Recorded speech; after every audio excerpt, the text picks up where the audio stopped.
Right, good evening and welcome. Thank you all for coming along to this evening's Mark Blacksell Lecture. The evening event will be chaired by Professor Ian Bailey, who will say a few introductory words about not only the speaker but about the Mark Blacksell Lecture series and how it came about. It's a series which is run by the university, but it's also done jointly with the Royal Geographical Society, and I know a number of you here have come as part of the RGS's regional event, so a particular welcome to you. Before I do that, however, I'd just like to use this opportunity to do something else as one of our public events for this term. It also seemed a really good opportunity to celebrate some of the successes of our own geography students here. And we do have ways of recognising their academic success before they reach their final degrees for our students as progress prizes. And in particular, those progress prizes are given in name of Karen Davies. Now, Karen was a former student of geography who sadly died before she completed her degree, but her mother, Karen Eales, very kindly has set up a bequest, a fund in her memory, so our students who achieve well, our best achieving students in their first and second year, stage 1 and stage 2, are awarded a Karen Davies Memorial Prize. Now, the point at which normally those students would receive that is when they graduate, but that's a little long, and since they do get a small cheque to go with it, it seemed unfair to keep them waiting too much longer. So we will be using this as an opportunity before we start just to invite down 3 of our students for their Karen Davies Memorial Prizes. So, and I hope they're all here. And I'm going to start, I think, with James Bonehill as the Karen Davies Memorial Progress Prize for last year, 2015-16. So come on down. Very well done. There we are, and continued success in year 2. From the year before that, going back to 2014-15, the equivalent Stage 1 prize was won by Mark Hall, I can see. So Mark, come on down. Well done, sir. There we are, that's for you. And I think, is Francesca here? Francesca is here, good. In that case, for the best Stage 2 Memorial Prize, Francesca Fernley.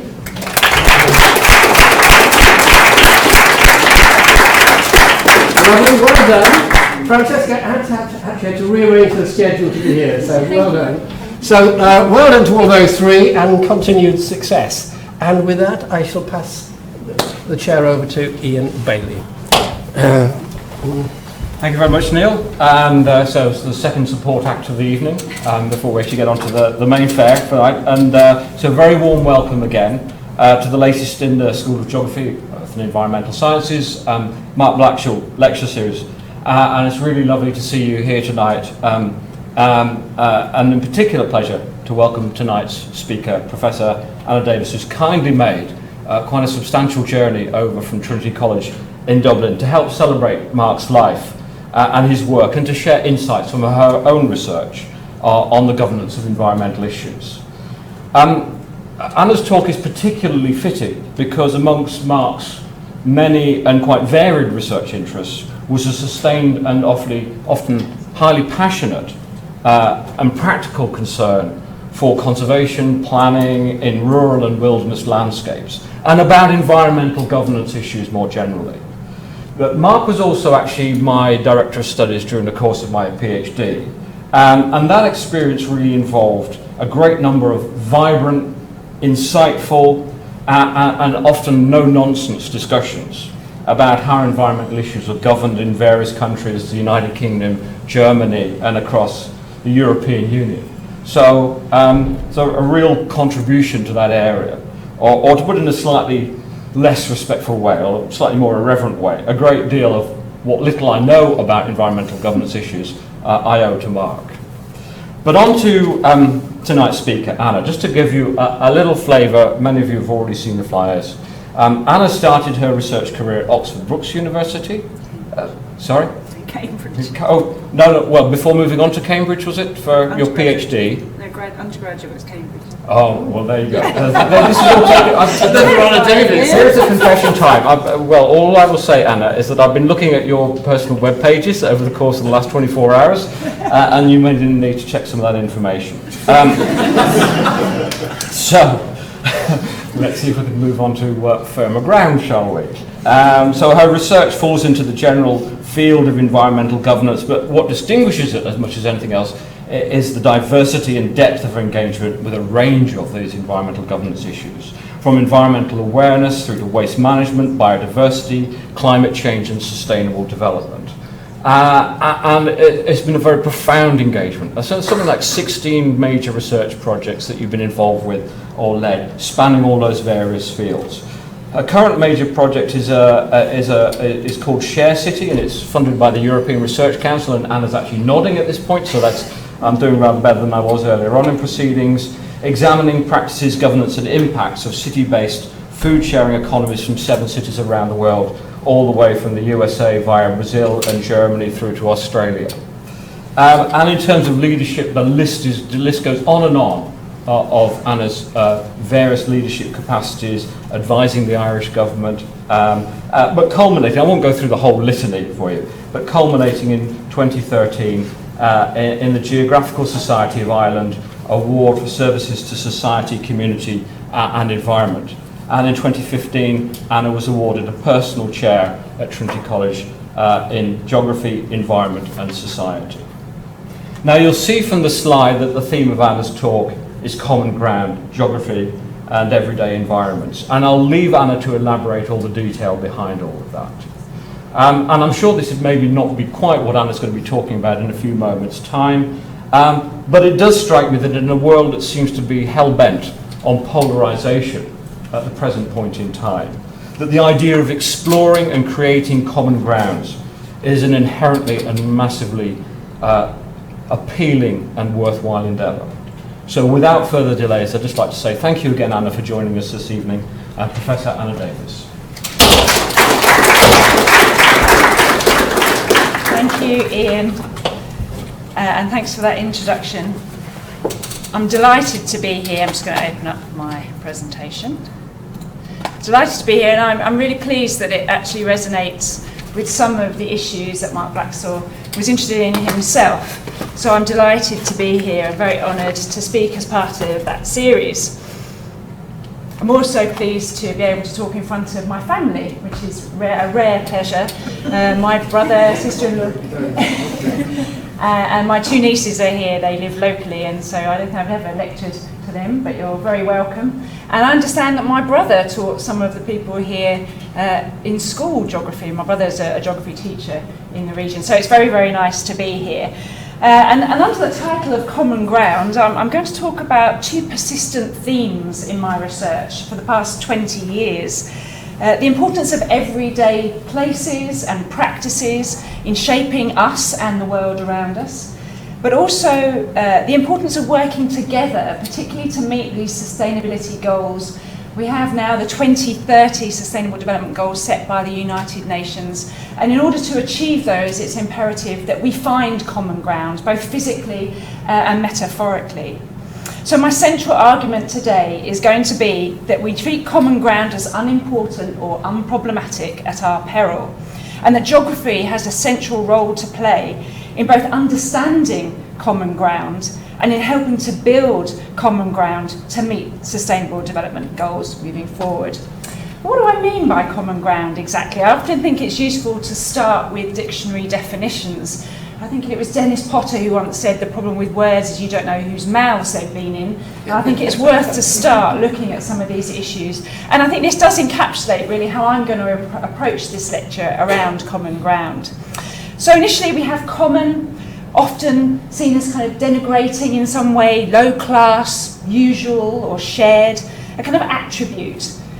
In terms of ground, it's much more material, tangible quality around land, soil and place. But together I suggest that these form common everyday environments, homes, gardens, parks, wastelands and cities. And also together they form a relational space where people can come together to find areas of agreement amongst possible disagreement, which in relation to society-environment interactions is very much part and parcel of the wicked problems that we face in society today. And by wicked problems I mean problems which we don't really even agree what the problems are, never mind establishing agreement over some of the solutions. So I'm going to begin first with the notion of common as low class. I don't know if you know, these are pictures of starlings produced by a fabulous artist called Anita Gwynn. You check out her website. She said I could use this picture if I publicised her blog site where she posts some of her glorious pictures of the everyday, so garden birds, garden plants and the like. But I think it's particularly useful when we think about the common ground as being low class or not very much value. I think perhaps it's important to state here that some of our most familiar common species, such as starlings, which are shown in this picture, are actually in marked decline across Europe. So starlings in the UK have declined by more than 50% since the 1970s. So they're not as common, as widespread or abundant as they have been in the past. Secondly, within any taxonomically defined assemblage, plants, bees, amphibians, birds, the state of being common, widespread and abundant, is actually quite rare. There are few species which are common, but there are many of them.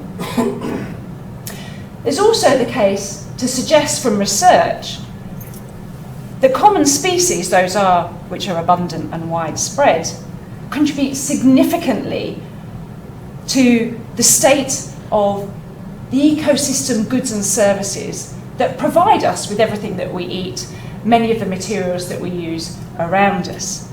So they're very familiar in terms of supporting services, soil formation, primary production, nutrient and water cycling, and also regulating services, air quality regulation, pollination, and things like that. But there's also growing evidence that the physical and visual encounters with the natural world positively influence human health and well-being, promoting recovery, aiding learning, even reducing crime. And noticeably in urban areas, where access to non-human nature is limited, but where most people live. And inevitably, it's the species which are common within cities, so the common species, that are chiefly responsible for these interactions in everyday environments. So the first two of those key concerns are really for the biologists and ecologists among you. But the third one, the value of everyday spaces, has been an enduring interest of mine over the last 20 years. The notion of valuing the environment and the processes by which we attribute values to the environment around us is something which has a long history in environmentalism. But in the 21st century, there's an increasing tendency to put an economic value on the nature around us through the notion of natural capital. That is making nature's value visible through natural capital accounting and even putting a price on those values which we attribute to it. Take this pint of Guinness, for example. Nature provides services that enable its production. So it has a certain number of limited ingredients. Does anybody know what goes up into making a pint of Guinness? Water. Water. Hops. I'm looking at you, Richard. You have an inflatable Guinness in your office, I noticed earlier. Yeast. It's water, barley, hops. Yeast, exactly. But of course, there's much more to it than those commodities, those substances, those materials. There's a whole suite of ecosystem services that around those four ingredients which provide and enable that pint to be made. And this is an interesting picture that was produced by the Irish Natural Capital Forum to illustrate some of those issues around the values which are invisible in our everyday environments.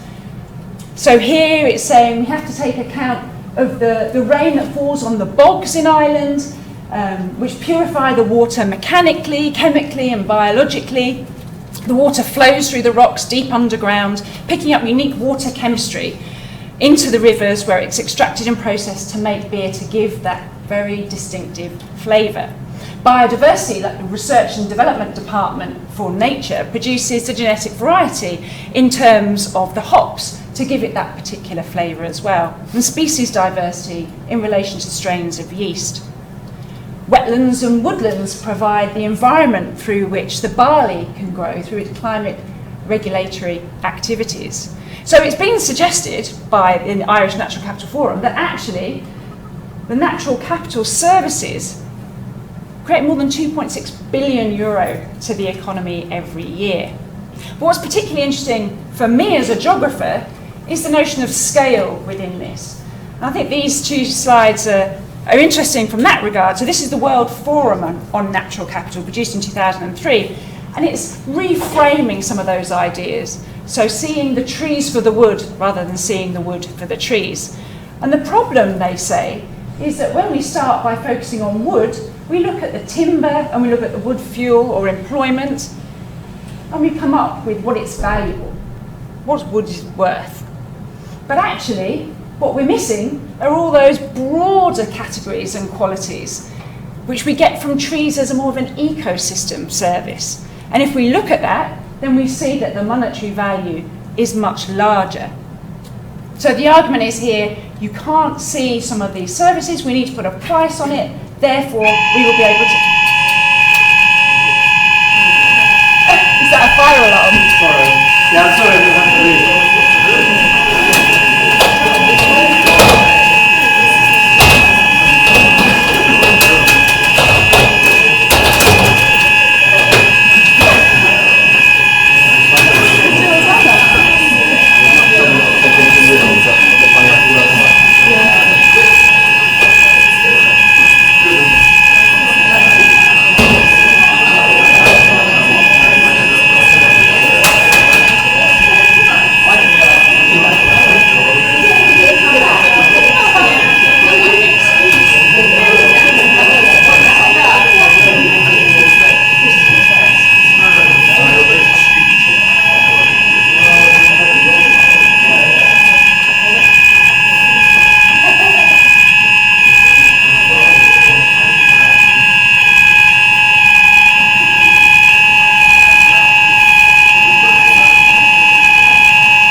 Since this is being recorded, we'll wonder what happened for 10 minutes.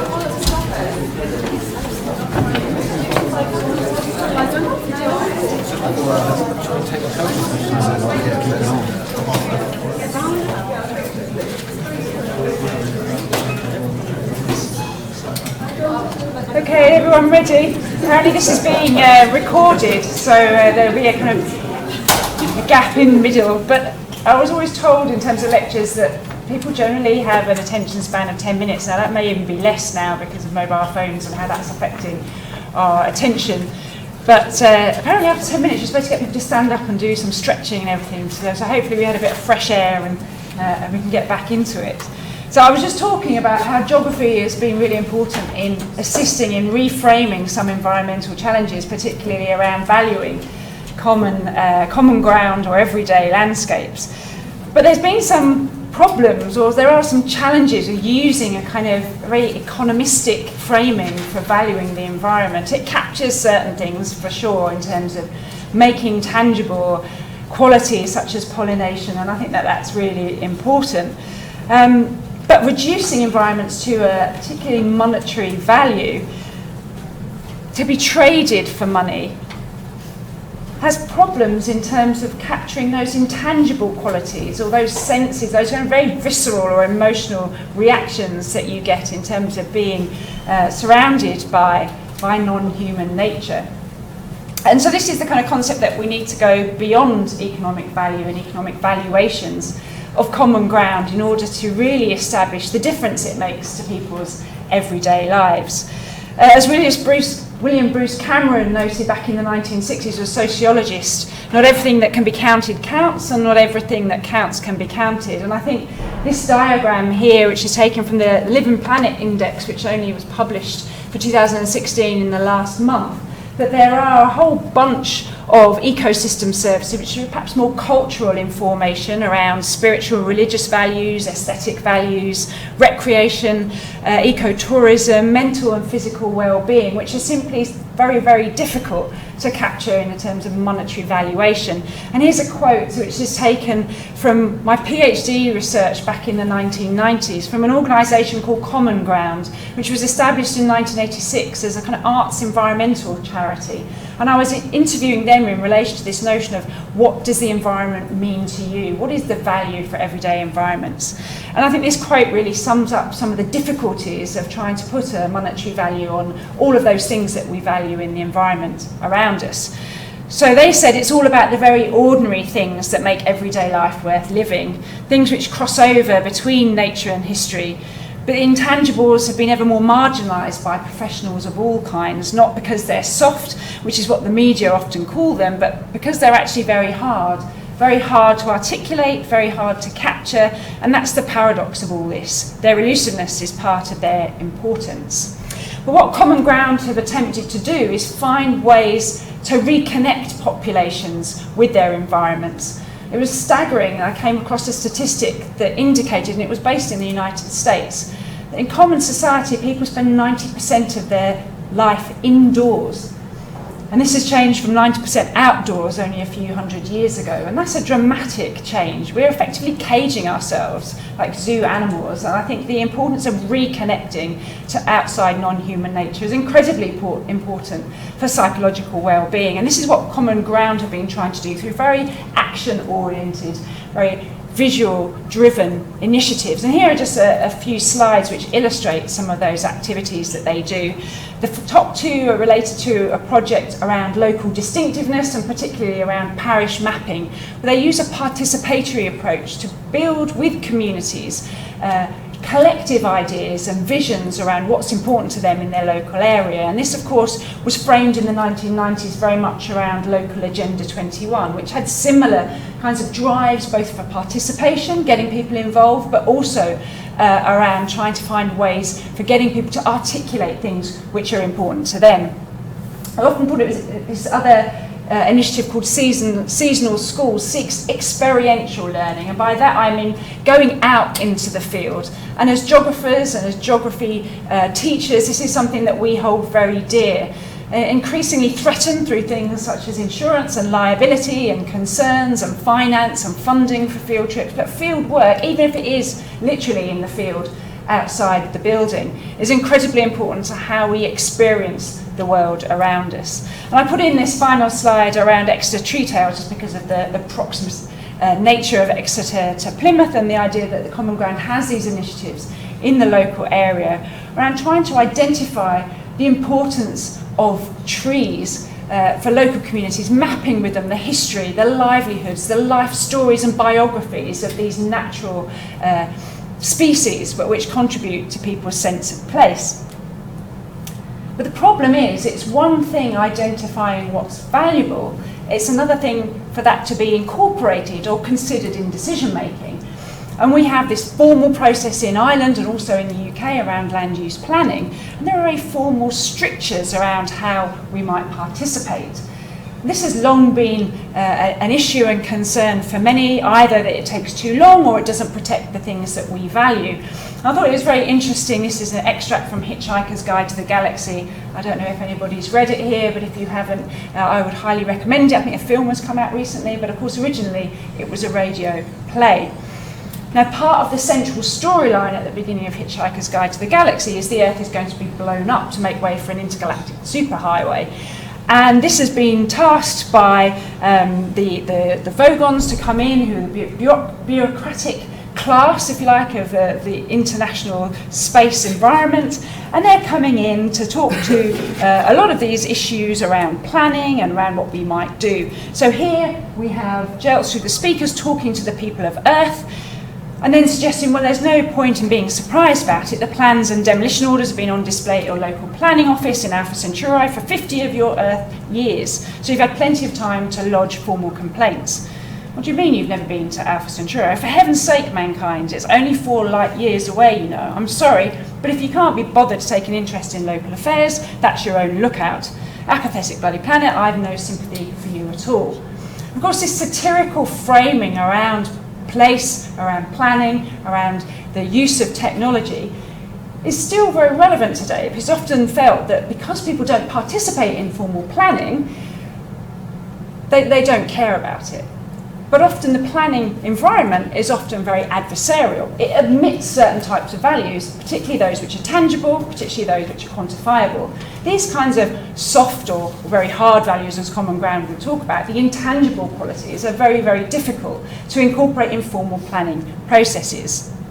And this was recognised back in the 1990s by the Royal Commission on Environmental Pollution, and I think that their final point in a report still holds true today, both in the UK and in Ireland, that we need desperately to find better ways for articulating people's values, but also taking them into account. It's simply not enough to have initiatives like Common Ground, which allow people to articulate what's important to them, if they're not taken seriously in terms of making decisions.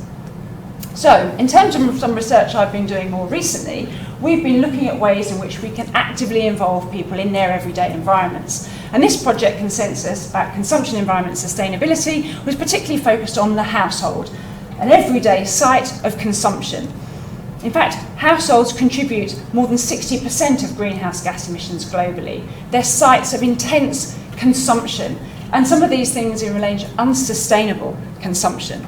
In this project, which was a 7-year programme which spanned a whole range of different areas from eating, washing, heating to moving, looked at the ways in which we might envision a more sustainable future, a more sustainable household consumption. What I'm going to focus on today is looking at the process of sustainable eating in the home. And this is important, I think, because it's important to recognise that there are currently abominable geographies around hunger and food waste. Some of these infographics indicate that 1 in 8 people go hungry in the world, while we have 500 million people who suffer from obesity. Now, while the hunger is predominantly concentrated in lower income countries, it's clear that there are major issues to be faced both in the UK and in Ireland. I understand that in 2016, the Trussell Trust, which is a coordination of food banks, has given out more food parcels than ever before. It's estimated that more than 8 million people in Britain live in households that still struggle to put enough food on the table. And 50% of that, so around about 4 million of these, regularly go a whole day without eating. The problem is this is an estimation because there's not really any precise data on food insecurity, nor indeed on food waste. But it is clear that between 1/3 and 1/2 of all food produced is wasted, either in terms of production, in terms of loss of crops, or retail and consumption phase, where things are literally thrown into the ground. The nutrition transition, which we're experiencing globally, which is a movement towards Western-style diets, is also creating increased problems for resource consumption and pollution. But there's limited visibility, particularly around how we practice eating in the home. Very little is known about what goes on behind closed doors.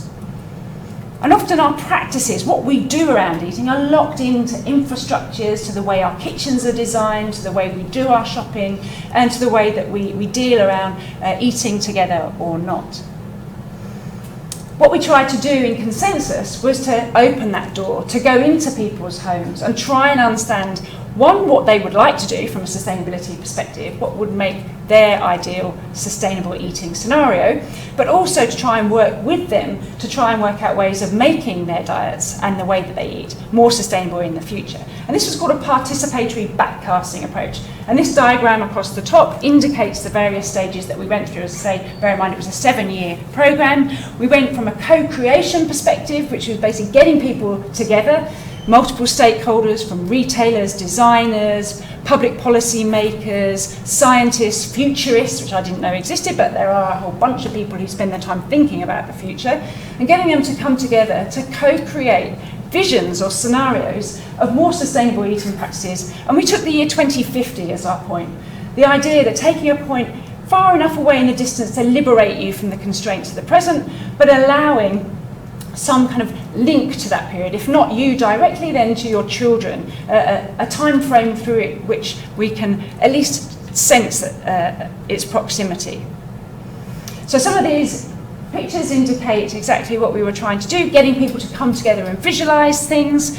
We came up in terms of sustainable eating with 3 scenarios, and these were slightly different in terms of their formation, around 3 different forms of high regulatory change, high technological change, which is indicated in this scenario, and high social change, so doing things very, very differently. So in this scenario, we found people imagined that we'd have intelligent fridges that would know what's going in, how long they would last, what should be used, providing meal plans and things like that. Green fast food, so retaining the idea that convenience is important, but actually thinking about how we do that in a healthy way rather than things which are laden with highly processed, high contents of fats and sugars and the like. And in particular, this notion of the smartphone, and just bear that in mind for later in my talk. The educated eating was about reconnecting people to their environment, so getting people more involved with the production of food. Increasingly, we're reliant on international globalised food systems, trying to relocalise some aspects of that. Not suggesting that everything has to be local, but thinking about how we can produce at least some of our diets, either in our backyards or in the community spaces, which allow people to come together to think through and to work through some of the social connections that food provides for us. Community eating was much more about how we socially value eating. Now, food is for sustenance, absolutely, we need it to survive, but it's more than food. It's how we build social relations, it's how we connect with people, family and friends, but often also in terms of eating together in broader environments. What we did from those scenarios was create some transition plans. So we identified short-term interventions which weren't simply technological but also included regulatory scenarios and also norm-disrupting ideas about how to eat differently.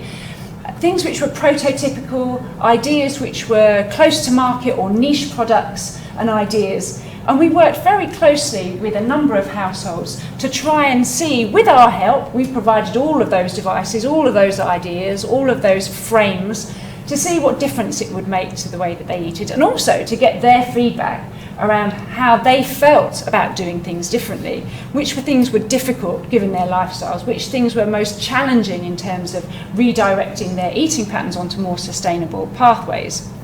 I don't have time to go into this in depth today, but this just illustrates how we did it. So we worked over 5 weeks, introducing each week different ideas around products, tools and technologies, different information and inspirational visits. So for example, here we had chefs that came in and worked with people who went through all of their cupboards and talked to them about how they could plan their meals differently, how they could jazz up the way that they create their meals, and to introduce new flavour ideas and to plan their eating events so that they reduce particularly food waste. But also identifying regulatory ideas around how people might in the future be required to think about their carbon footprint, for example, in terms of the food that they eat, or indeed the embodied water in the food products that they consume. So we went through this process, we worked very much in hand with the households, and I think this is an important point, because in terms of changing behaviour, the dominant practice in terms of policy regulation is often about providing information. So it's the mass media campaign, reduce food waste, do this, do that. But what we found was that this actually didn't resonate with people's everyday practices, and we needed to find ways that connected with their everyday needs. So in the Consensus Project, we reframed the problem. So rather than looking at food waste, the end of the stream impact, we looked upstream and we looked at what needs the eating fulfilled in different perspectives. So this is really what we did here. And what is incredibly important is the role of the researcher in this, who acted as an intermediary, who acted as an enabler, who provided the materials, the ideas, the visits, who coordinated. And this person was a very trusted cog in the wheel or the ecosystem of the way that the home labs worked. And I think that's an important take-home message for policymakers in particular. This systems of trust, people having trust, and we know in current society where we are around expertise and trust that these things are not to be taken for granted. They're incredibly fragile and things that need to be built and maintained over time. So one of the high-level take-home messages which were formulated from the home labs were that by combining and aligning these rules, tools, skills and understandings, you're much more likely to disrupt patterns of habitual behaviour which may be unsustainable. And by combining and aligning in this way, we can actually reconfigure the way that we do things, and after a certain time embed those more sustainable practices in people's everyday lives. What we found from a quantitative metric was that overall food waste on average reduced by 28%, which was much higher than some of the statistics which were found to be done from mass media campaigns and through the provision only of, say, technological supports through composters and the like.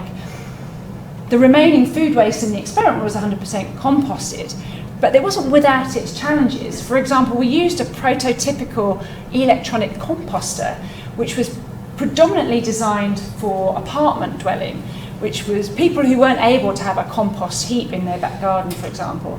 But this was hugely problematic. People didn't like the notion, one, on the idea of using electricity to create compost, even though the convenience of it meant that you could get compost in only a few hours. But people felt that there was a contradiction in terms of their consumption of resource use in that frame, and most people didn't like it. There were problems with the technology as well, so it didn't produce the kind of compost that people were happy with. They couldn't pass it on to people. People didn't trust that it was actually going to be a useful compost for their gardens or plants and flowers. So it wasn't that we were always successful, but what we did find out was what people felt about embedding some of these activities and practices into their everyday life. But most important of all was the trusted intermediary, who was pivotal in convincing people that it was important to just try some of these different ways of doing things. Well, what struck me from the research that we did was the way in which many people envisaged that in the future, a more sustainable future, there would be a lot more collective activities around the production of food, around the cooking of food, and around the consumption of food. Things which in Western societies have been on the decline around eating together, which of course traditionally has been focused around the family meal, but also in terms of households changing their structure, increasingly around the individualisation or the TV dinner approach has been problematic. So what I decided was to think through this notion of food sharing, if you like, and it was at a time when the sharing economy was hitting the media, so the Airbnb phenomenon, the Uberization of society, which was creating a lot of media attention to a commercial form of sharing, which was mediated through and driven and enabled through ICT, so information and communication technologies, particularly smart technologies around apps and those kinds of things, which connected people in ways which hadn't been physically possible previously. And while there had been increasing attention to this notion of sharing economies in accommodation, in the mobility sphere, there had been less attention to the food eating environment, which I thought was rather strange, given that food sharing is the bedrock of human civilization. It was what enabled us to develop societal structures, the division of labour, the idea that if you went out and farmed, someone else could be doing something else, that built tribal networks, that built the civilization as we know it. So it has long roots and a long lineage, but actually is being transformed through technology in terms of these ICT-mediated sharing events. So I conducted a scoping study to see if there were examples of food sharing, and I took a very broad understanding of food sharing, right from the production of sharing spaces to grow, cook or eat, the sharing of things and the sharing of stuff. So the sharing of food itself, but also perhaps the sharing of seeds or the sharing of compost, and the sharing of services or knowledge and skills around food sharing. And I was lucky enough, as Ian mentioned, to get ERC funding, which is like the holy grail for academics. It provides a 5-year funding stream.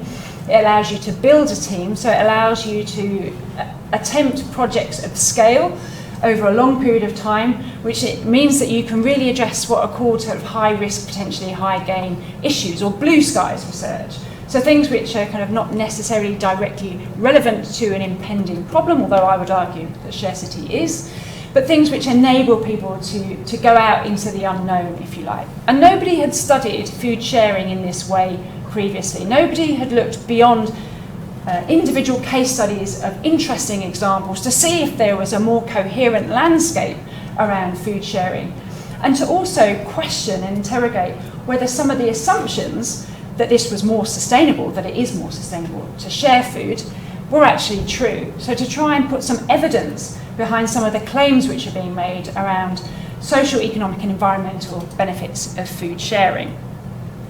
So where did I go? I was looking at ICT mediation, so that was kind of handy because I could do things online from my desk. So I produced a scoping study which indicated that it was truly a global phenomenon. So there are examples of food sharing across the globe.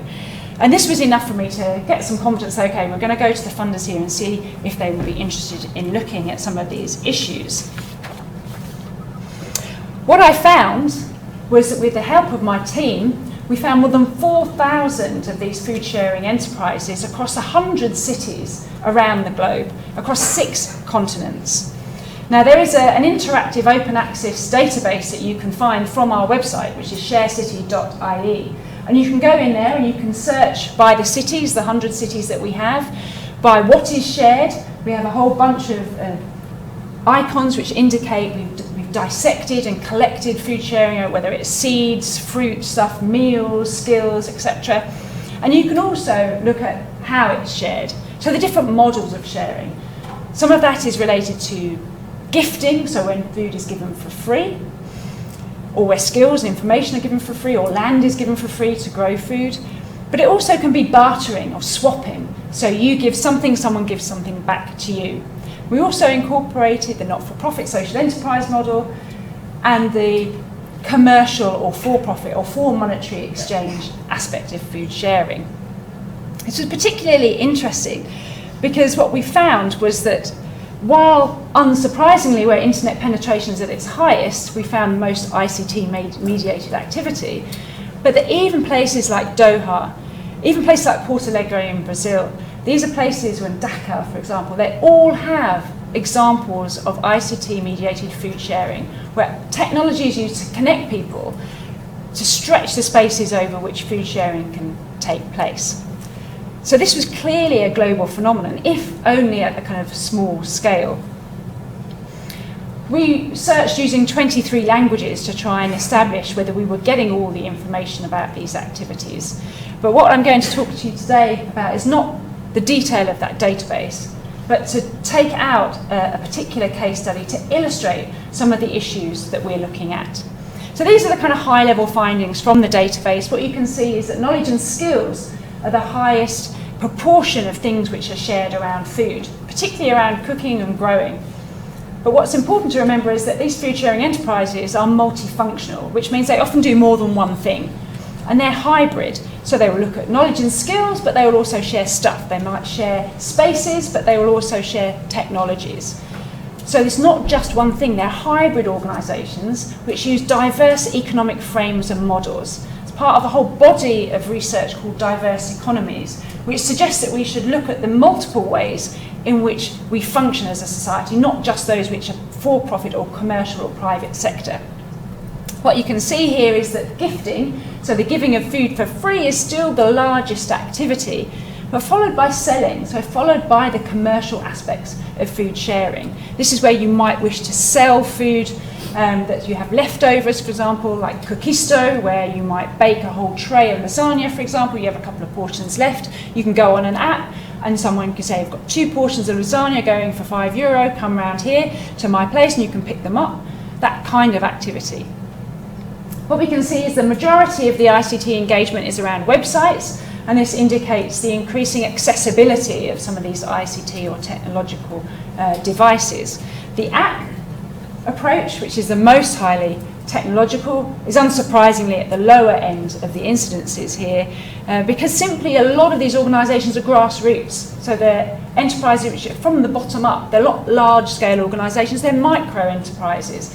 So often lacking in the resources and skills and finance to be able to adopt some of these highly technological responses. What's particularly interesting from an environmental sustainability perspective is that a lot of these organisations claimed benefits, whether they were economic, social or environmental. 3/4 of all organisations claimed either economic or social benefits from the activities that they do, and this is from their websites. About 2/3 said that they had environmental benefits. But what struck us was that it was very difficult to get behind those claims, to see exactly what kind of impact they're having and what kind of benefits they were generating. And this is why the database provided us with that landscape view, which created a visibility, it performed a visibility process for me in terms of food sharing. But in order to understand really what's going on and the benefits it creates, you have to go drill down and work on the ground with these individual enterprises. So what I'm going to talk to you today is a case study called Food Cloud.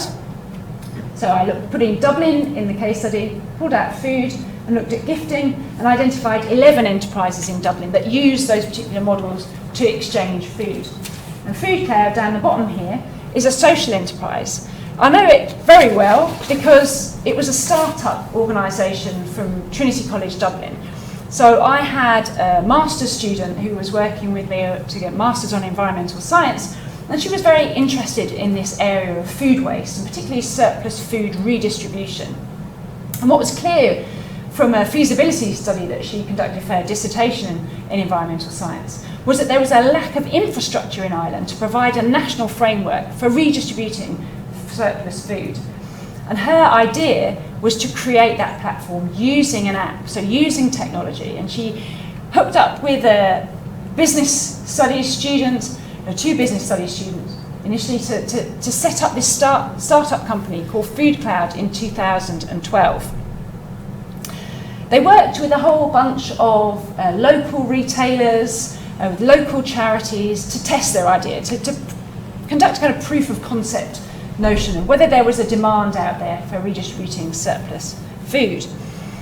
By 2014, they had trials with large retailers, and they've been working trying to get Tesco's, which is a big supermarket chain in Ireland as well as in the UK, to get them on board to see if they would roll out their activities.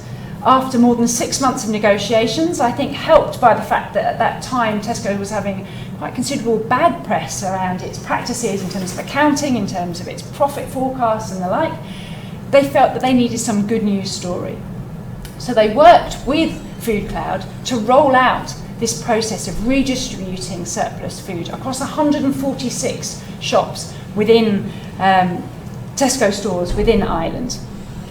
By 2015, they'd established what I'd call an ecosystem network of support organisations. So they were working with this organisation, a social enterprise called Fallen Fruit, which was about gleaning surplus urban food harvests. So when you see lots of blackberries which are unpicked or lots of apples which are unpicked, this organisation collects those for the owners of the land, whether that be a public park or someone's back garden, and they share that food with the owner of the land but also with others. And Fallen Fruit have provided Food Cloud with fresh food for the past 2 years on the basis of that, so connecting up with other food sharing activities. What you can see here is some of the information that Food Cloud have gathered themselves. Similarly to the global picture, what we have in Ireland is 1 in 8 people who experience food poverty, which means that they spend a disproportionate amount of their income simply to stop hunger. But at the same time, Ireland produces more than 1 million tonnes of food thrown out every year from consumers and business alike, costing on average, it's estimated, around €700 per person every year. Their idea was to use technology to connect those with food, the retailers, with those who are in need. In this case, it's a business to charity app, so they don't deal with the individual people experiencing food poverty, they deal with the charities that provide food for those people who are hungry. And the idea is that the technology allows this to happen in a seamless, efficient way. And this is important. They've been very successful, as it indicates from their website, these images here. They've redistributed more than 7,000 tonnes of food, which has generated, it's estimated, more than 7,000 tonnes of CO2, saved, more than 5 million meals have been redistributed, and more than 2,000 tonnes of food has been redistributed across the island of Ireland. But this doesn't tell the full picture. I think the metrics are useful in terms of reporting, particularly to funders in this case, but what they don't show is the common ground that was needed to establish the activities and relationships which makes Food Cloud work, both for the retailers and for those in need of food. So the technology is important, but it alone didn't set up the social relations. In interviews that we've conducted with Food Cloud subsequently, what's been clear is that without the social relations, without the face-to-face interactions between Food Cloud and the retailers, and between Food Cloud and the charities, things just wouldn't work. So the tech is an enabler, but it's alone insufficient to create the kinds of relations that are required to ensure that food can be redistributed seamlessly. So the technology is important, as indicated by these quotes from Food Cloud, which is talking about coming together, which talk about meeting of minds between the commercial operator, about understanding what Food Cloud is about and what they seek to do, and also Food Cloud understanding what drives retailers, for-profit retailers who have a responsibility to their shareholders. Equally, it indicated the relationships which will need to be built by Food Cloud with other actors. So, for example, in order to rescue food, because a number of charities didn't have the physical ability to move and collect food from the retailers, to actually bring those actors together. So it's around working with ESB in this case. They got some electric vehicles, so they were keen to ensure their sustainability credentials were around the collection and redistribution of food, paid heed to sustainability criteria, so low carbon emissions from that, but also through insurance, so getting companies to buy into the very concept of food sharing. But equally in terms of those people who were receiving food and the charities and the volunteers who helped in that redistribution. So these are some quotes here from a number of volunteers who work with Food Cloud.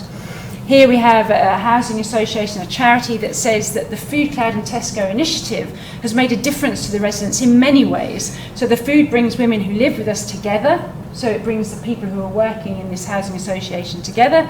It's just not only in economic terms, but also in terms of creating social capacity, social capital, if you like, the way in which community cohesion can be built.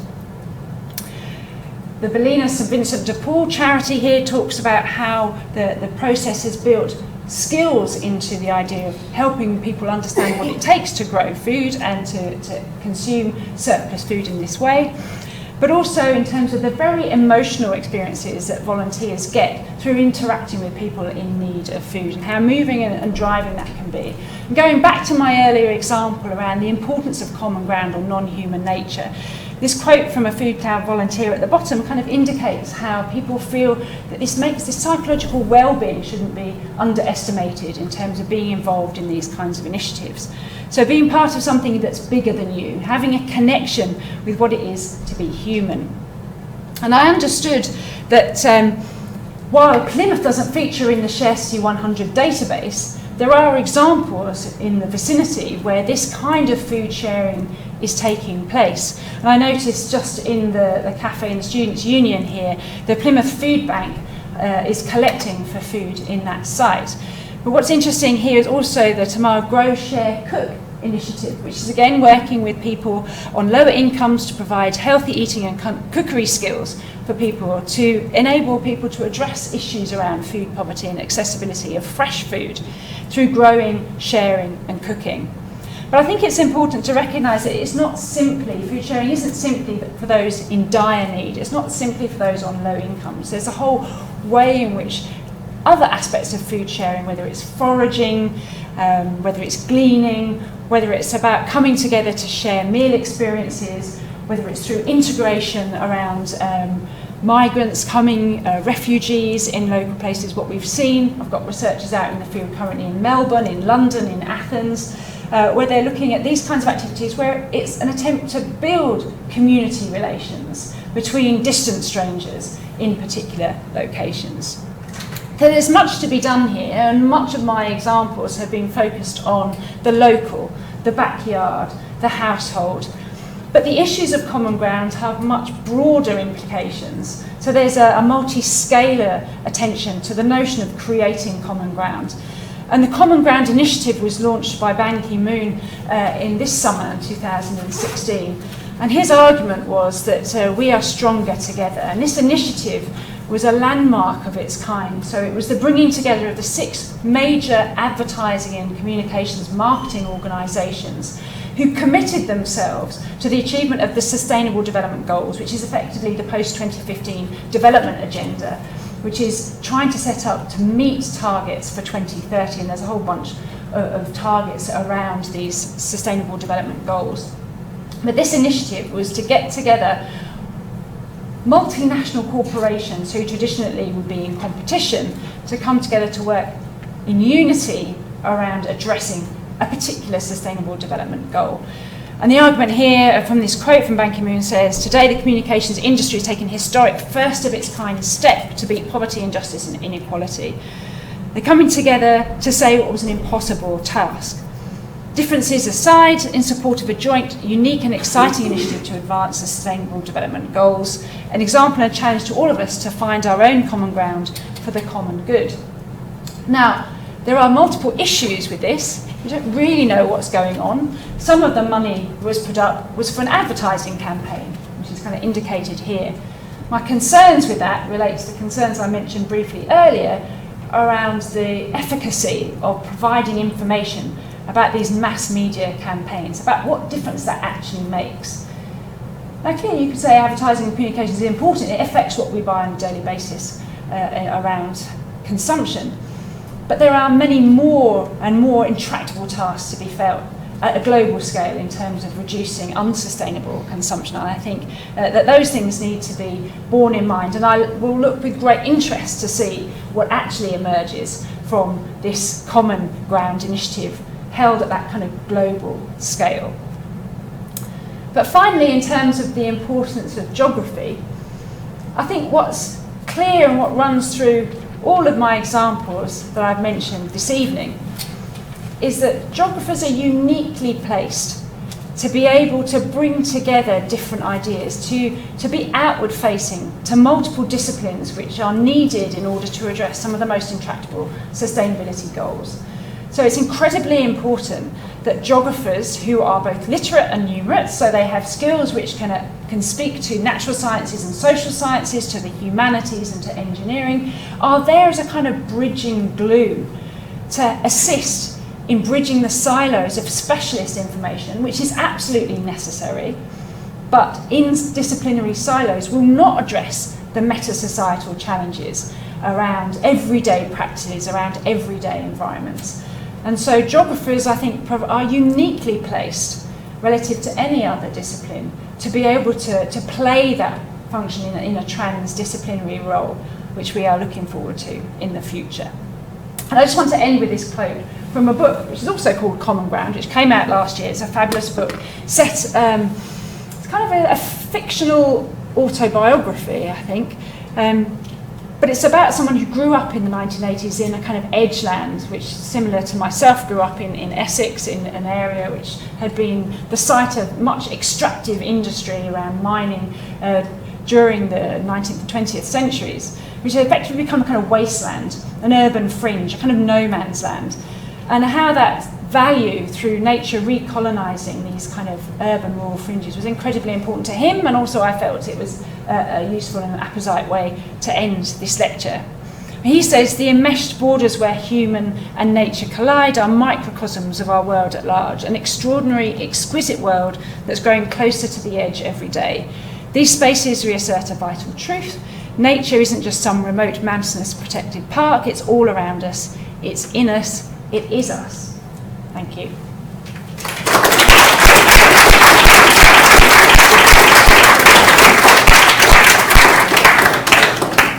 Okay, thank you very much. Knocked myself over, so I didn't remember there's an extra step there.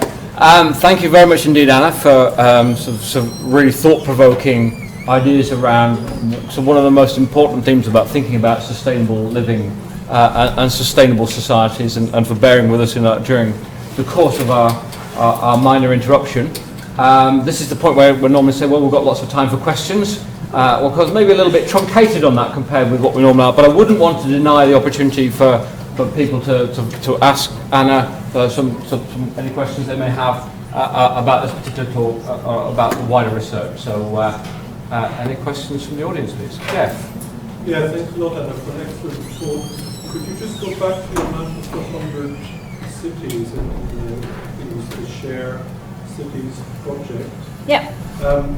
One thing that is striking about that one, and I think that depends a bit on the methodologies you've chosen, is the absence of large sharing networks within developing countries. I mean, there's really kind of a bias towards advanced economies.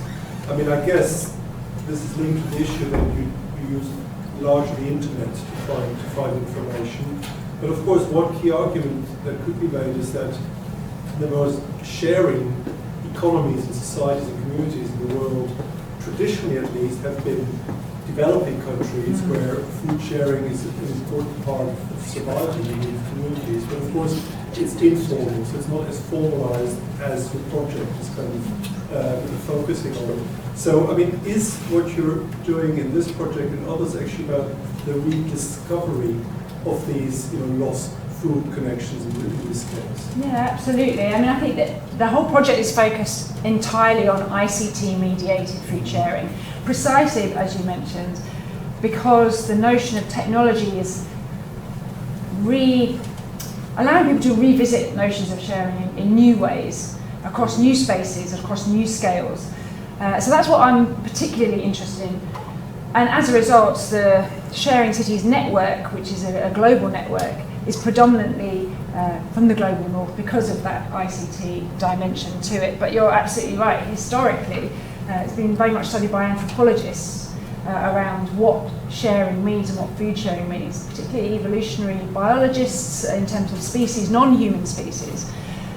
I guess in terms of the global north and the Western countries from where the research emerged, it was also a reaction, as I say, from the co-created workshops which created the visions around a more collaborative environment for food sharing, was this kind of feeling that we'd lost something by not sharing food, by not sharing the experience of growing together, by not sharing the experience of cooking together or eating together.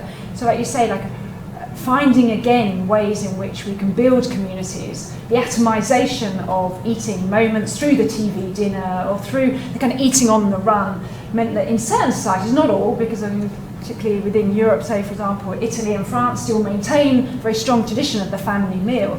But in other societies, like the UK and the United States in particular, we've seen this kind of notion of eating together really declining, and there's a concern around that. So yes, I think that you're right with your observation. Yeah.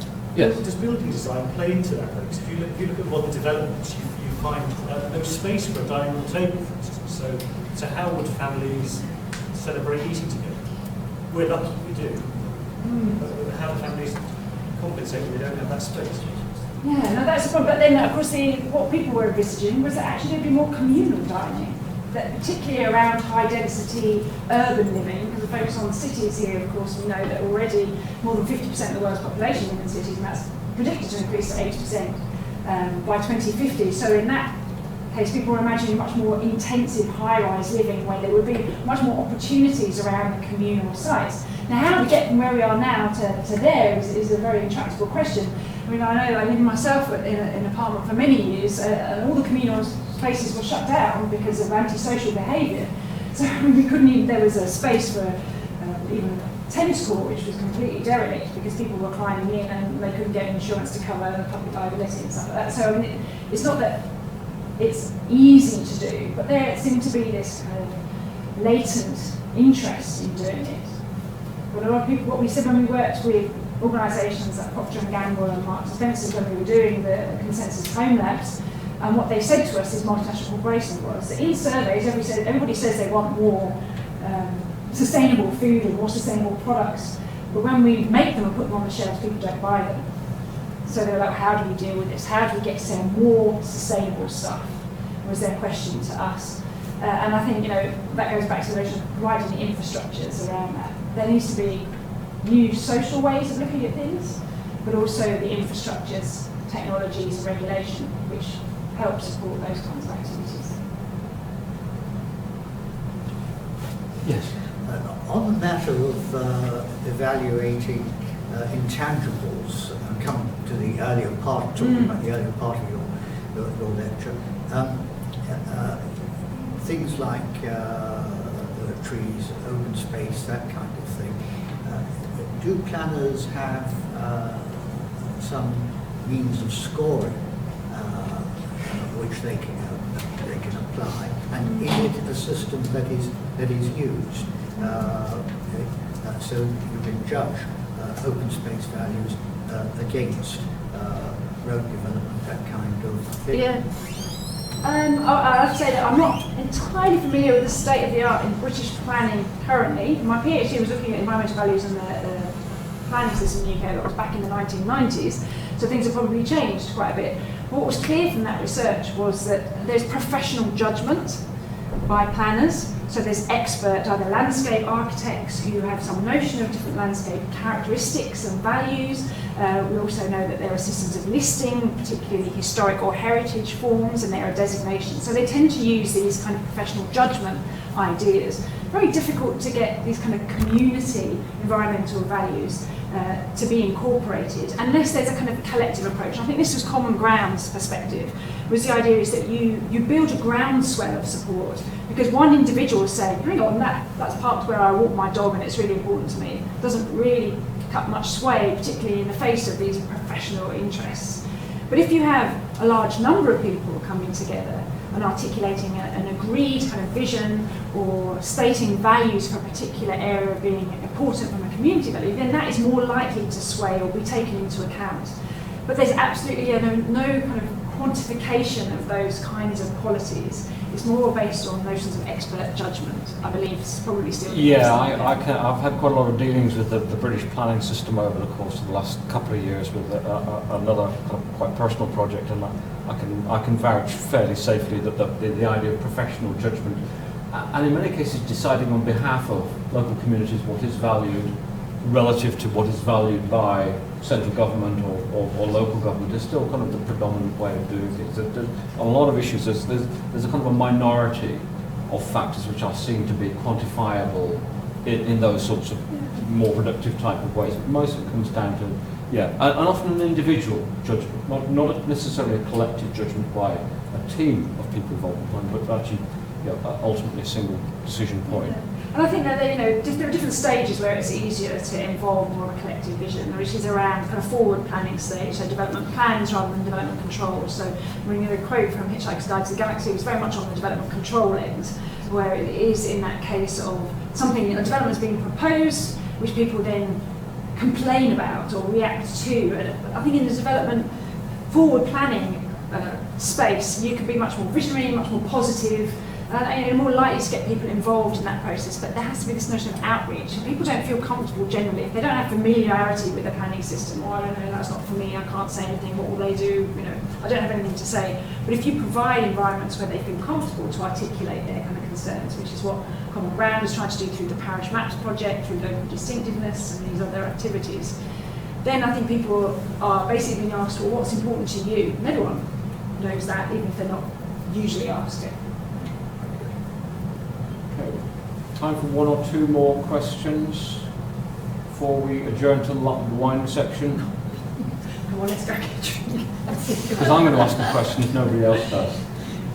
Go on in. Yeah, I was particularly struck by this idea of the intermediaries, the researcher as intermediaries, and presumably the kind of the whole notion of this is a kind of a catalytic point.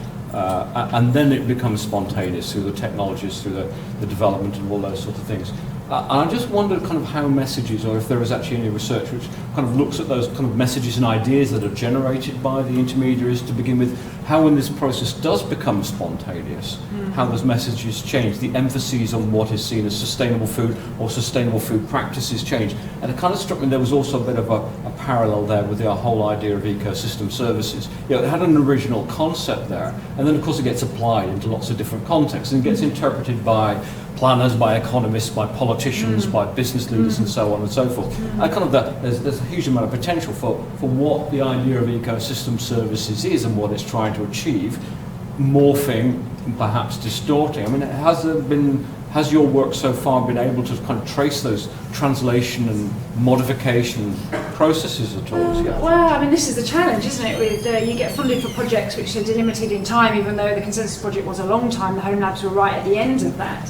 So you generally find it difficult to do those kind of longitudinal studies in the modern funding environment. We were lucky enough to get funding from the Environmental Protection Agency to do that. The danger was that they really wanted us to come up with something that they could just lift up and apply at kind of national level. So they would have thought, how are we going to apply home labs across Ireland? But that really wasn't the purpose of the project. It was to look at the ways in which rules, tools, skills and understandings come together to shape what we do and why. So in terms of what you are suggesting, our kind of recommendations to the Environmental Protection Agency were around needing to build relations of trust with communities through trusted intermediaries. In the case, we were considered to be independent researchers, so we weren't affiliated with large-scale multinationals or indeed with policy, if you like. So I mean, some of those kinds of organisations, maybe grassroots sustainability organisations, community organisations, provide that kind of trusted intermediary. But of course, trust isn't fixed or enduring necessarily, so it's a kind of fragile, ongoing negotiation around that. And the other thing I'd comment on in relation to your question is just in terms of kind of embeddedness of activities and habitual behaviour. I mean, I think that what we wanted to do was to get people to try something, even if they were initially reluctant, because then if you do certain things a number of times and you have the support to do it, it can become habitual, which means that you have shifted your behaviours. And consumption behaviours have changed dramatically over the last 100 years and will continue to change, affected by lots of interventions, both deliberate and otherwise, around how we live. And we've seen that through technologies. And that's where the food sharing kind of idea came from as well. So a lot of parallels with the transition towns and their kind of modification. Yeah. Okay, well, I think probably wine and or home beckon at this point in proceedings. There's a little reception outside. So I'd just like to close proceedings again tonight by thanking everybody for coming along this evening to hear Anna speak for the latest of the Mark Blacksell Lecture Series, and also especially to Anna herself for making the journey and giving us such an insightful, invigorating and thought-provoking talk. So thank you very much again indeed. Thank you.